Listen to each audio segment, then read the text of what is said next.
October 6, 1802, 6:23 a.m.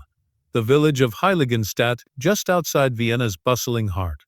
In a modest apartment overlooking the Danube's distant shimmer, a 32-year-old composer sits hunched over a wooden desk, his calloused fingers trembling as they grip a quill pen. Ludwig van Beethoven, whose symphonies have begun to shake the very foundations of musical tradition, stares at a blank sheet of paper that will become his testament.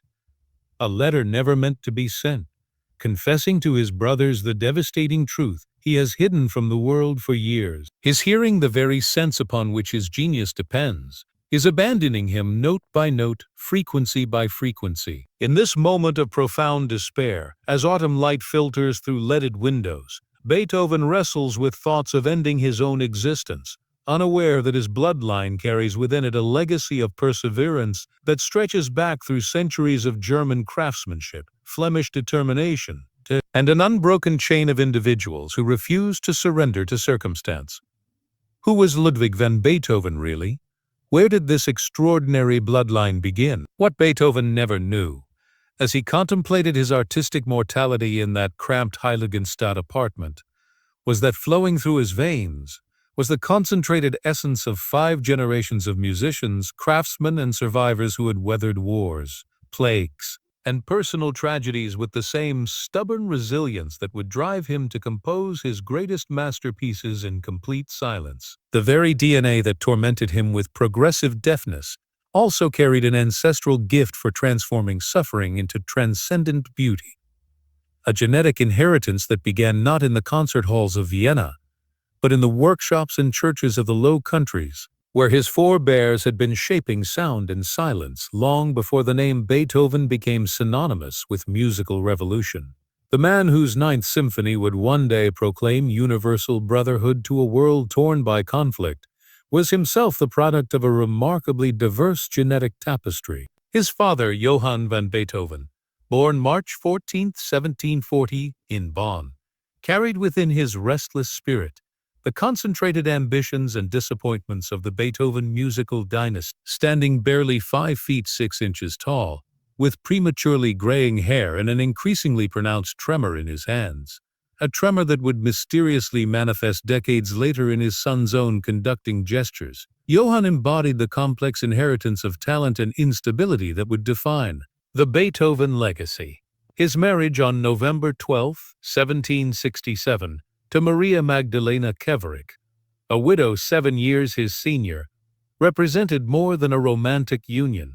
It was the convergence of 2 distinct genetic streams that had been flowing toward this moment for over 2 centuries. Maria Magdalena, born December 19, 1746, in Ehrenbreitstein, brought to this union a maternal lineage steeped in the pragmatic resilience of Rhineland culture. Her family name, Keverich, derived from the medieval German Keverich, meaning one who tends the grain, spoke to generations of ancestors who had sustained communities through famines, wars, and social upheavals. Her first marriage to Johann Lehm, a valet to the Elector of Trier, had ended with his death in 1765, leaving her with an infant son and a profound understanding of life's precarious nature. When she gazed into the eyes of her second son, Ludwig, born December 17, 1770, Maria Magdalena unknowingly transmitted not only her dark, penetrating gaze, but also an ancestral capacity for enduring loss that would prove essential to his artistic survival. The genetic foundation of Ludwig's musical genius, however, traced most directly to his paternal grandfather, Ludwig van Beethoven the Elder, born January 5, 1712, in Mechelen, in what is now Belgium. This original Ludwig, whose name would echo through history in his grandson's compositions, represented the first documented musical talent in the family line. Standing 6 feet tall, unusually imposing for his era, with the distinctive Beethoven's aquiline nose and penetrating blue eyes that would become his grandson's most recognizable features, Ludwig the Elder possessed a bass voice of such remarkable depth and clarity that it attracted the attention of nobility across the German states. His appointment as Kapellmeister to the Elector of Cologne in 1761 marked the moment when the Beethoven name first became associated with musical excellence. Though the path to this achievement had been carved by generations of ancestors,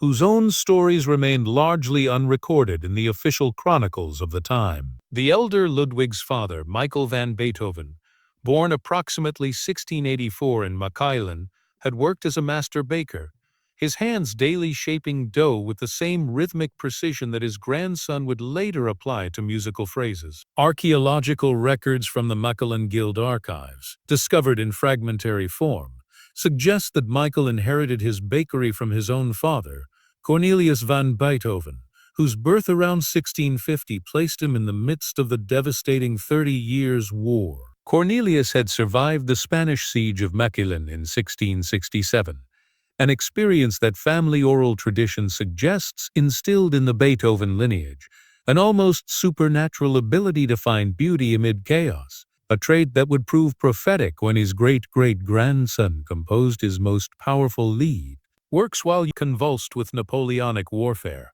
The name, Van Beethoven itself, carries within its syllables the geographic and cultural DNA of a family in constant motion. Linguistic analysis reveals its origins in the Dutch, beet, meaning beetroot, and hoven, meaning gardens or courts, suggesting ancestral ties to agricultural communities in the fertile lowlands between modern-day Belgium and the Netherlands. Parish records from the Church of Sint Rambouts in Mechelen, painstakingly reconstructed from fragments damaged during the religious wars of the 16th century, indicate that the family had established roots in the region by at least 1620, when one Clees van Beethoven served as a witness to a land transaction involving beetroot cultivation, a detail that adds both literal and metaphorical weight to the family's connection to the earth that would nourish them for generations. But the genetic tributaries that converged in Ludwig van Beethoven's remarkable constitution flowed from maternal sources equally rich in historical significance. Maria Magdalena's father, Heinrich Keverich, born September 23, 1701, in Koblenz, had served as chief cook in the kitchens of the Elector of Trier. To musical composition, Heinrich's meticulous nature, documented in surviving kitchen ledgers, where he recorded not only ingredients and costs, but also detailed observations about seasonal variations in food quality, revealed an almost scientific approach to his craft that presaged Ludwig's own obsessive attention to musical detail. Heinrich's marriage in 1728 to Anna Clara Westorff brought into the family bloodline a woman whose own ancestry traced back to the prosperous merchant families of the Rhineland.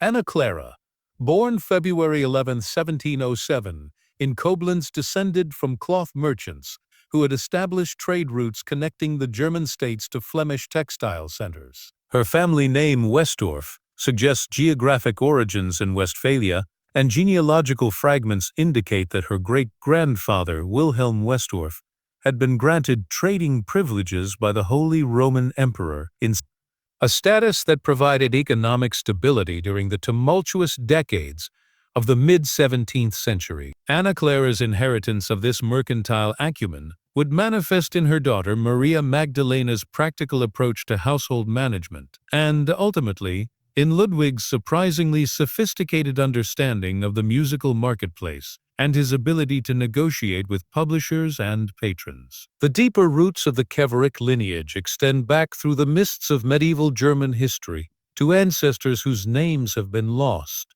but whose genetic contributions remain embedded in Ludwig's cellular structure. Fragmentary records from the Koblenz city archives, dating to the late 16th century, reference a Johannes Keverich, who served as a grain inspector during the harvest festival, a position that required not only honesty and mathematical skill, but also the ability to maintain community trust during times of scarcity. This Johannes, likely Maria Magdalena's great-great-grandfather, lived through the initial phases of the 30 Years' War, and family tradition suggests that his ability to remain neutral during religious conflicts while ensuring fair distribution of grain supplies helped establish the Keverich reputation for integrity that would echo through the generations. On the more distant Beethoven side, Genealogical research into Flemish archives reveals tantalizing hints of even earlier ancestral connection. A fragmentary document from the Mechelen municipal records,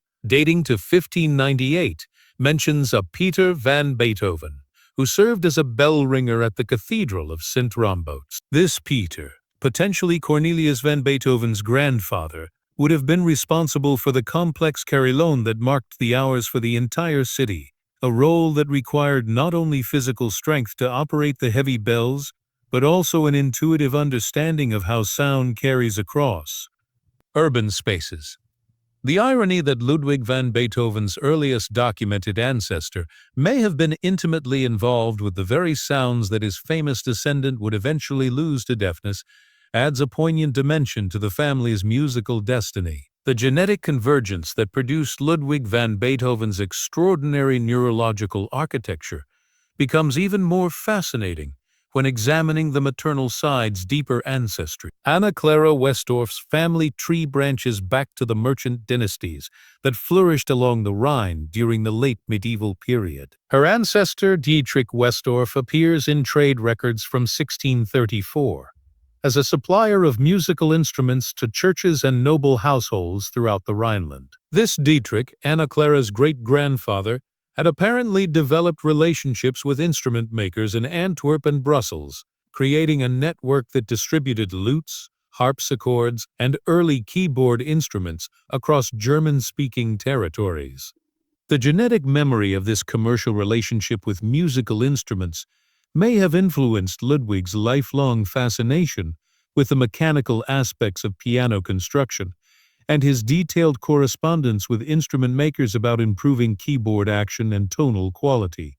Dietrich Westorff's own ancestry connects to the medieval guild system that governed skilled craftsmanship throughout the Holy Roman Empire. Records from the Cologne Guild of Merchants indicate that his father Hermann Westorff, born around 1580, had been granted mastership in the cloth trade following a 7-year apprenticeship that included travel to Flemish textile centers. Hermann's training would have exposed him to the sophisticated musical culture of cities like Bruges and Ghent, where polyphonic music was reaching new levels of complexity in cathedral settings. The cultural DNA Hermann absorbed during these formative years, an appreciation for intricate, multi-layered artistic expression, would remain dormant in the family's genetic memory until it burst forth in Ludwig's revolutionary approach to symphonic composition.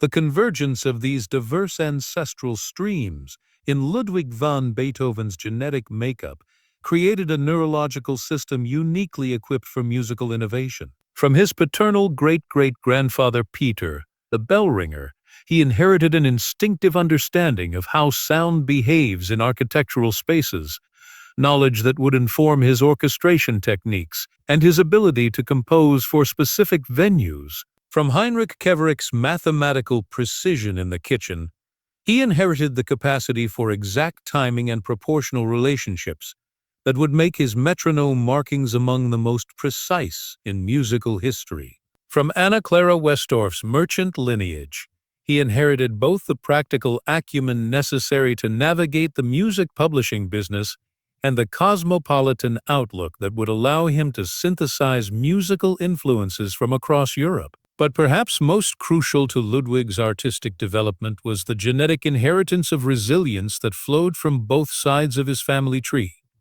The Beethovens had survived religious wars, economic upheavals, and social transformations while maintaining their commitment to musical excellence. The Keverichs had endured famines, plagues, and political instability while preserving their reputation for reliability and integrity. When these two genetic streams merged in Ludwig van Beethoven, they created an individual whose capacity for persistence would prove literally superhuman, a man who could continue composing masterpieces even as his fundamental sensory connection to his art gradually disappeared.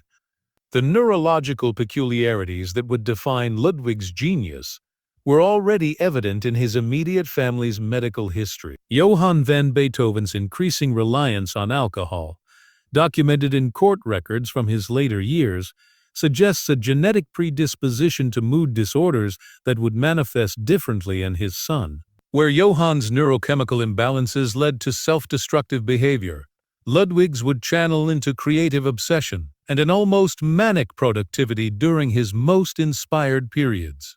Maria Magdalena's documented struggles with respiratory ailments, which contributed to her death from tuberculosis in 1787, point to genetic factors that may have influenced Ludwig's own chronic health problems, while simultaneously contributing to the heightened sensitivity that made his musical perceptions so acute. The geographical movements of Ludwig's ancestors created a genetic map that explains much about his musical sophistication. The Beethoven lineage's migration from the Flemish-speaking regions to German-speaking territories meant that Ludwig inherited exposure to both musical traditions, the intricate polyphonic style of Flemish composers, and the emerging German preference for harmonic innovation. His maternal ancestry's connections to Rhineland merchant culture provided genetic memory of musical styles from across Europe, as trade routes carried not only goods but also songs, dances, and instrumental techniques from one region to another. The economic circumstances of Ludwig's ancestors also contributed to his unique artistic position. Unlike many musical families who remained trapped in cycles of poverty, the Beethovens and Keverichs had achieved modest prosperity through skilled trades, musical appointments, and commercial acumen. This economic stability, while never luxurious, provided the genetic memory of security that would allow Ludwig to take artistic risks that musicians from more precarious backgrounds might have avoided. His famous refusal to simply cater to aristocratic tastes, his insistence on artistic independence, and his innovative approach to composer-patron relationships all reflect ancestral experiences of economic dignity that gave him the confidence to revolutionize musical culture. The religious background of Ludwig's ancestors adds another layer to his genetic inheritance. The Beethovens had navigated the complex religious landscape of the Spanish Netherlands, where Catholic and Protestant influences created a synthesis of musical traditions. The family's survival through various religious conflicts suggests a genetic tendency toward philosophical flexibility that would serve Ludwig well as he developed his own spiritual worldview. His later compositions, particularly the Missa Solemnis, reflect an approach to religious music that transcends denominational boundaries, an artistic stance that may have been influenced by ancestral memories of religious tolerance learned through necessity. As Ludwig van Beethoven sat in his Heiligenstadt apartment on that October morning in 1802, contemplating the cruel irony of a deaf composer, he carried within his cellular structure the accumulated experiences of dozens of ancestors who had faced their own professional crises and personal tragedies. Michael van Beethoven had rebuilt his bakery after wartime destruction. Heinrich Keverich had maintained his position in the elector's kitchen through political upheavals that displaced many of his contemporaries. Anna Clara Westorff had preserved her family's commercial relationships through economic disasters that bankrupted other merchant families. Each of these ancestors had developed coping mechanisms for professional setbacks and personal losses, and these psychological strategies had become embedded in the family's genetic memory. The hearing loss that tormented Ludwig was itself a manifestation of his ancestral inheritance. Medical historians examining the available evidence suggest that his deafness resulted from a combination of genetic factors and environmental triggers. The genetic predisposition likely came from both sides of his family, the Beethoven tendency toward neurological sensitivity, and the Keverich susceptibility to inflammatory conditions. But the specific trigger may have been Ludwig's childhood exposure to lead poisoning, a common hazard in 18th-century households that particularly affected individuals with certain genetic vulnerabilities. Ironically, the same genetic factors that made him susceptible to hearing loss also contributed to his extraordinary musical memory and his ability to compose complex works entirely in his imagination. The creative processes that Ludwig developed to compensate for his hearing loss drew heavily on ancestral skills that had been lying dormant in his genetic memory. His practice of placing his head against the piano to feel vibrations echoed his great-great-grandfather Peter's intimate knowledge of how bells create resonance in cathedral spaces. His meticulous attention to written musical details reflected Heinrich Keverich's precise record-keeping in the elector's kitchen. His ability to imagine complex orchestral sounds without hearing them drew on the spatial intelligence that had allowed Dietrich Westorff to evaluate musical instruments purely through visual and tactile examination. The revolutionary nature of Ludwig's late compositions, the works he created in complete deafness, can be understood as the full flowering of his ancestral genetic potential. Free from the constraints of conventional musical expectations, he could access the deeper patterns of musical logic that his ancestors had been unconsciously developing for centuries. The mathematical precision of his late string quartets reflects the cumulative influence of generations of craftsmen who had worked with exact measurements and proportional relationships. The emotional directness of his final piano sonatas draws on the concentrated resilience of ancestors who had learned to communicate essential truths with maximum efficiency during times of crisis.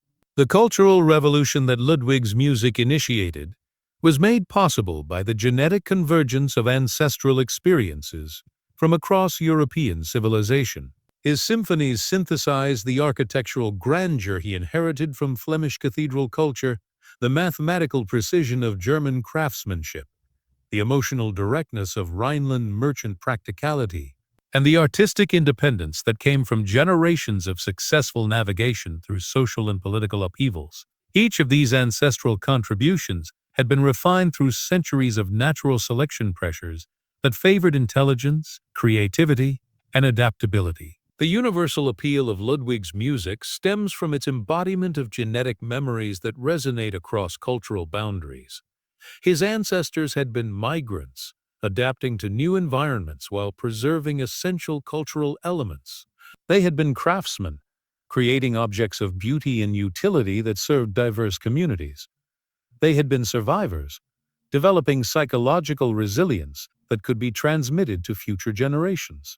When Ludwig composed his Ninth Symphony's Ode to Joy, he was channeling not only his own artistic vision, but also the accumulated wisdom of ancestors who had learned that human solidarity was essential for survival in an uncertain world. The irony of Ludwig van Beethoven's relationship with sound becomes even more profound when understood in the context of his ancestral inheritance. His family had been intimately connected to sound production for centuries, through bell-ringing musical performance, and even the rhythmic activities of baking and cooking. The loss of his hearing forced him to develop internal sound-generating capabilities that drew on these deep genetic memories, creating music of unprecedented complexity and emotional power. In a sense, his deafness activated dormant ancestral skills that had been waiting for the right circumstances to emerge. The economic transformation that Ludwig brought to musical culture also reflects his ancestral inheritance. His innovations in composer-publisher relationships, his creation of subscription concert series, and his development of musical copyright concepts all drew on the commercial acumen that flowed through the Westorff merchant lineage. But unlike his ancestors, who had used business skills primarily for survival and modest prosperity, Ludwig applied these talents to revolutionizing how society valued artistic creation. His successful negotiation with multiple publishers for the same compositions, his strategic timing of premiere performances, and his cultivation of wealthy patrons all demonstrate the sophisticated market understanding that had been developing in his family's genetic memory for generations. The philosophical depth of Ludwig's later works reflects the synthesis of intellectual traditions that had been accumulating in his ancestral lines. The Beethoven family's exposure to Flemish humanist thought, the Keverich tradition of practical problem-solving, and the Westorff heritage of cross-cultural communication all contributed to his ability to create music that functions simultaneously as entertainment, spiritual expression, and philosophical statement. His late string quartets, composed when he was completely deaf, represent the culmination of centuries of genetic and cultural evolution that had been preparing for this moment of unprecedented artistic synthesis.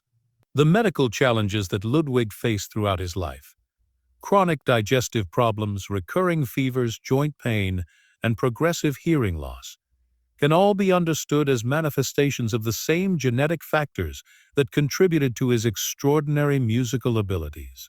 His nervous system was hyperactive, creating both enhanced musical perception and increased susceptibility to environmental stressors. His immune system was oversensitive, protecting against infections while creating chronic inflammatory conditions. His neurological architecture was unusually complex, enabling unprecedented musical memory while making him vulnerable to the very sound processing disorders that eventually silenced his hearing. The social isolation that Ludwig experienced, particularly in his later years, paradoxically connected him more deeply to his ancestral heritage. Unable to participate fully in the conversational culture of Vienna's salons, he retreated into the internal world, where his genetic memories were most accessible. His late compositions draw heavily on musical patterns and emotional expressions that seem to emerge from sources deeper than conscious memory. Ancestral knowledge that had been preserved in his cellular structure and activated by the necessity of creating music without external sound references. The revolutionary political implications of Ludwig's music also reflect his ancestral inheritance of survival strategies developed during centuries of political upheaval. His ancestors had learned to maintain their essential identity while adapting to changing rulers, shifting religious requirements, and evolving social expectations. This genetic memory of flexible resistance influenced Ludwig's approach to patronage relationships and his insistence on artistic independence, even while accepting financial support from aristocratic sources. His music encoded messages of human dignity and universal brotherhood that could be understood across political boundaries, a sophisticated form of cultural diplomacy that drew on ancestral experiences of survival through communication. The technological innovations that Ludwig introduced to musical composition, his expansion of orchestral forces, his development of new piano techniques, his integration of vocal and instrumental elements, all reflect ancestral skills that had been refined through generations of tool-making and mechanical problem-solving. His detailed specifications for instrument construction, his experimentation with different performance spaces, and his precise notational innovations demonstrate the cumulative influence of ancestors who had worked with wood, metal, stone, and other materials to create objects that produce desired sounds and effects. The educational revolution that Ludwig's compositions initiated can be understood as the natural extension of ancestral traditions of knowledge transmission.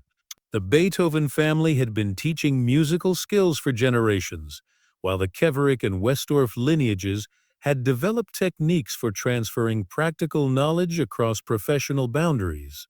Ludwig's compositions function as sophisticated educational texts that teach performers and listeners about musical possibilities they might never have imagined. His systematic exploration of formal structures, harmonic relationships, and emotional expressions created a curriculum that continues to educate musicians more than 2 centuries after his death. The spiritual dimensions of Ludwig's music draw on ancestral experiences of transcendence that had been accumulated through centuries of religious observance and philosophical reflection. His ancestors had participated in cathedral services where music served as a bridge between human and divine consciousness. They had lived through historical events that required faith in purposes larger than individual survival.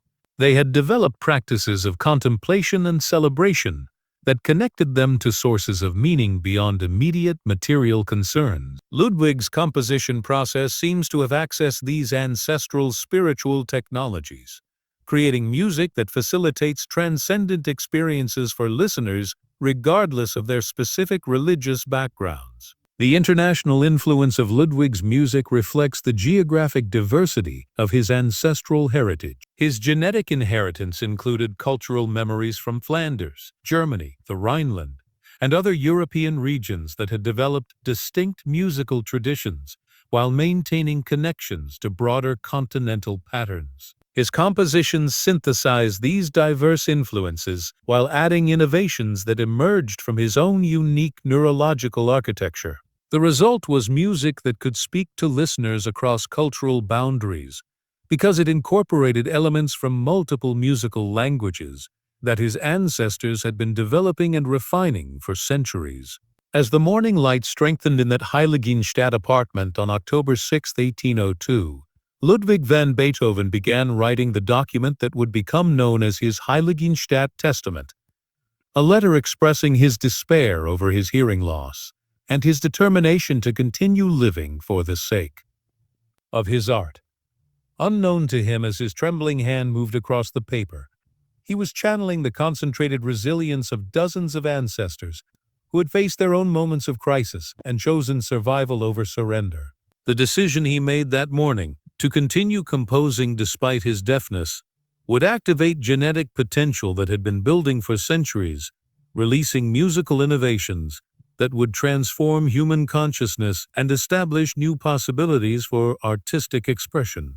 The testament he wrote that day was addressed to his brothers but never sent, remaining hidden among his papers until discovered after his death. In its pages, he described his anguish at being unable to participate fully in social life, his fear that others might perceive him as misanthropic when he was actually protecting them from witnessing his disability, and his determination to find meaning through artistic creation, despite his personal suffering. These themes, social isolation transformed into creative fuel, personal limitation transcended through artistic vision, individual suffering converted into universal expression, would define not only his remaining years, but also the genetic legacy he would leave to future generations of composers and musicians. The genetic revolution that Ludwig van Beethoven represented was not merely personal but generational, encoding new possibilities for human consciousness that would influence artistic development for centuries to come. His successful transformation of progressive deafness into unprecedented musical innovation demonstrated that genetic potential could be activated by circumstance, challenge, and conscious choice. The ancestral memories embedded in his cellular structure had been waiting for the right moment to emerge, and his hearing loss provided the catalyst that released capabilities no single individual could have developed within a single lifetime.